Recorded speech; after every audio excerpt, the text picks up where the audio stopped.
questions. So let me start by saying this. Washington, D.C. is a beautiful city, magnificent city. We're home to 700,000 Washingtonians. We welcome millions of visitors every year from around our nation and around the world. We have the nation's premier park system, fantastic public schools, including a free and robust pre-K program starting at age 3.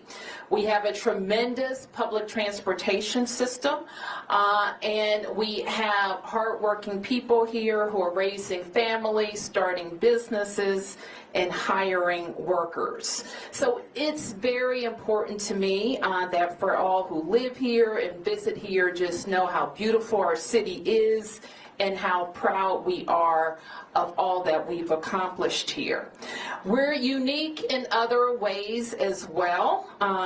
Though we pay taxes, in fact, we pay more than most states per capita. We're not a state. We don't control the D.C. National Guard. We don't have senators or full autonomy. Limited home rule gives the federal government the ability to intrude on our autonomy in many ways. I've said before, and I'll repeat, that I believe that the president's view of D.C. is shaped by his COVID-era experience during his first term. And it is true that those were more challenging times related to some issues. It is also true that we experienced a crime spike post-COVID, but we worked quickly to put laws in place and tactics that got violent offenders off our streets and gave our police officers more tools, which is why we have seen a huge decrease in crime because of those efforts. We have been able to reverse that 2023 crime spike. This year, crime isn't just down from 2023, it's also down from 2019, before the pandemic, and we're at a 30-year violent crime low. We're not satisfied. We haven't taken our foot off the gas, and we continue to look for ways to make our city safer. We know, however, as most have heard from the president's press conference, that he has prerogatives in D.C. unlike anywhere else in the country, including his authority given by our home rule charter to require the mayor, to require me, to supply services of the Metropolitan Police Department. And he also has control and the ability to deploy the National Guard. But let me be clear, as our home rule charter is also clear, and the president's executive order restates. Chief Pamela Smith is the chief of the Metropolitan Police Department, and its 3,100 members work under her direction. The Home Rule Charter requires the mayor to provide the services of MPD during special conditions of an emergency, and we will follow the law. Though there's a question about the subjectivity of that declaration. In fact, the chief has already provided a high-level liaison and point of contact with the federal government and made those initial contacts. The executive order is also clear that the president has delegated his authority to make requests of us to Attorney General Pam Bondi. I have reached out to Attorney General Bondi and hope to schedule a meeting soon. My message to residents is this. We know that access to our democracy is tenuous. That is why you have heard me and many Washingtonians before me advocate for full statehood for the District of Columbia. We are American citizens. Our families go to war. We pay taxes and we uphold the responsibilities of citizenship. And while this action today is unsettling and unprecedented, I can't say that given some of the rhetoric of the past, that we're totally surprised.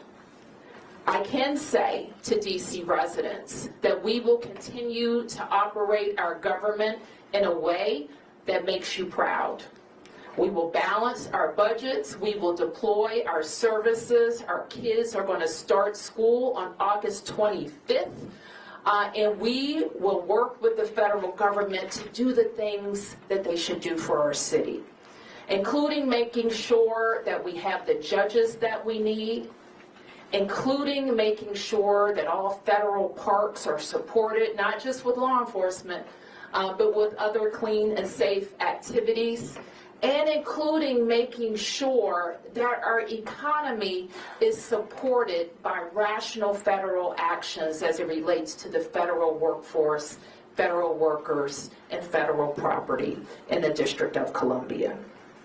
So with that, I want to ask Chief Smith to talk about her interactions with the federal forces, federal police and law enforcement that have been engaged in the district over the last several days, and the strategy that she thinks would be important while we have additional federal police officers.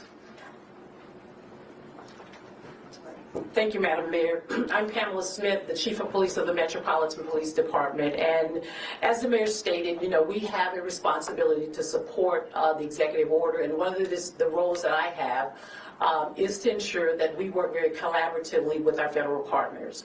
I know that most of us know in this room, and those of you that are watching on television, that the efforts of the federal law enforcement officers began in our city on Thursday night.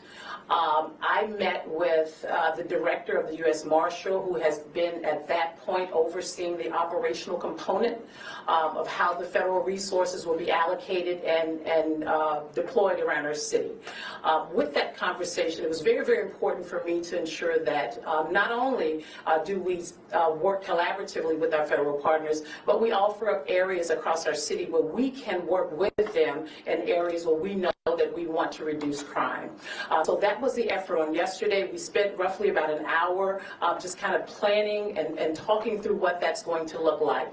On the heels of the announcement from the President today regarding the executive order and my directive from the Mayor is that we will begin more intense planning efforts after I leave this press conference. I've also met with one of the other liaisons that have been assigned to work with the U.S. Marshal, along with myself, regarding the efforts around the city for how we will allocate resources. What I will say is this: our relationship with our federal partners is not new. We do this on a daily basis. We are very, very, very much in tune to having federal law enforcement officers working with us on our Capital Area Regional Task Force.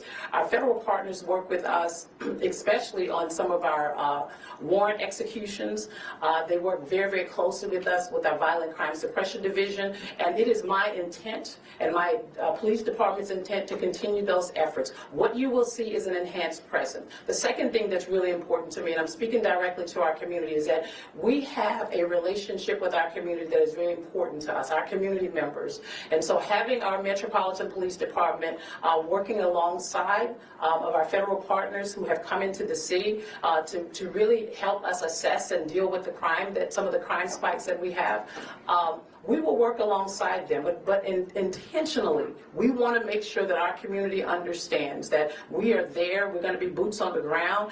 If you see something, again, say something. We value those relationships. Our community members, and I want to say thank you for all the work that you've done with the Metropolitan Police Department up to this point.